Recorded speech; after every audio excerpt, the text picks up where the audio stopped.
దేవుడు వారిని ఆశీర్వదించెను. ఎట్లనగా, మీరు ఫలించి అభివృద్ధి పొంది విస్తరించి భూమిని నిండించి దాన్ని లోపరుచుకొనుడి. సముద్రపు చేపలను, ఆకాశ పక్షులను, భూమి మీద ప్రాకు ప్రతి జీవిని ఏలుడని దేవుడు వారితో చెప్పెను. దేవుడు, ఇదిగో భూమి మీద నున్న విత్తనములిచ్చు ప్రతి చెట్టును, విత్తనములిచ్చు వృక్ష ఫలము గల ప్రతి వృక్షమును మీకు ఇచ్చి ఉన్నాను. అవి మీకు ఆహారమగును. చూస్తారా, మొట్టమొదటిగా ఏం చేశారంటే మానవుని చేసిన వెంటనే ఒక బాధ్యత ఇచ్చాడు. ఈ ఈడెన్ ఆఫ్ గార్డెన్, ఈ ఏదైనా తోటలో నీకు నేను ఇస్తున్నాను, ఇవన్నీ సమకూర్చి దీన్ని సరిగ్గా చూసుకునే బాధ్యత నేను నీకు అప్పచెప్తున్నాను అనగా God has given the responsibility to Adam the garden of Eden. ఆ తోట రెస్పాన్సిబిలిటీ, ఆ తోట బాధ్యత ఆదాముకు దేవుడు అనుగ్రహించు. అనగా మానవునికి మొట్టమొదటి బాధ్యత పని.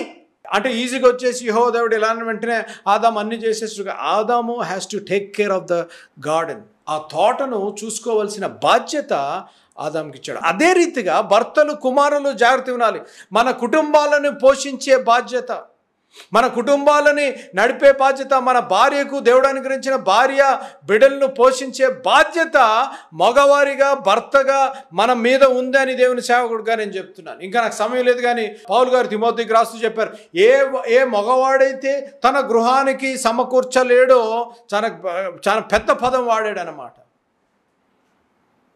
ఇక్కడ మనం చూసినట్లయితే ఎల్కానా టుక్ ద రెస్పాన్సిబిలిటీ. బాధ్యత వహించాలి. భర్తలు బాధ్యతతో వహించాలి, కుమారులు బాధ్యతతో వహించాలి. కొంతమంది బాధ్యత లేకుండా జీవిస్తూ ఉంటారు. భర్తలు కూడా ఈ మధ్యన కొంచెం ఫ్యాషన్ అయిపోయింది. భార్యలు పనిచేస్తున్నారు కాబట్టి భర్త ఇంట్లో ఉండి 24 గంటలు టీవీ చూస్తాం, 24 గంటలు బయట తిరుగుతాం అలవాటైపోయింది. మగవాడు అనగా చెమటూర్చాలి. దేవుని వాక్యం ఉంది, చెమటూర్చాలి, బాధ్యతతో కుటుంబాన్ని సమకూర్చాలి. He has to be the bread winner of the house. కొంతమంది నేను ఇంటికి యజమాని అని చెప్పుకుంటారు, కానీ యజమాని చేయవలసిన పని ఏం చేయరు. ఎల్కానా ఇంటికి యజమాని.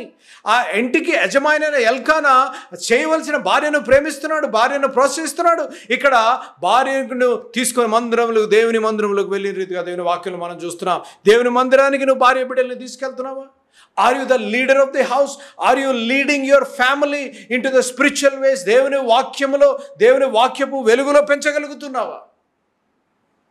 మనం బెంచము కానీ మన రెస్పాన్సిబిలిటీ సంఘం మీద, పాస్టర్ల మీద, సండే స్కూల్ వాళ్ళ మీద పెట్టేస్తారు అంతే. వాళ్ళు పెంచుతారులే, వాళ్ళు చెప్తారులే, మనం చెప్పాలి. ఎల్కానా ఏం చేస్తున్నాడు ఇక్కడ? ఎల్కానా ఏం చేస్తున్నాడు? కుటుంబాన్ని తీసుకెళ్లిన రీతిగా దేవుని వాక్యంలో మనం చూస్తున్నాం. You have to be a responsible father. బాధ్యత కలిగిన భర్తగా, బాధ్యత కలిగిన కుమారుడుగా నువ్వు ఉండాలి.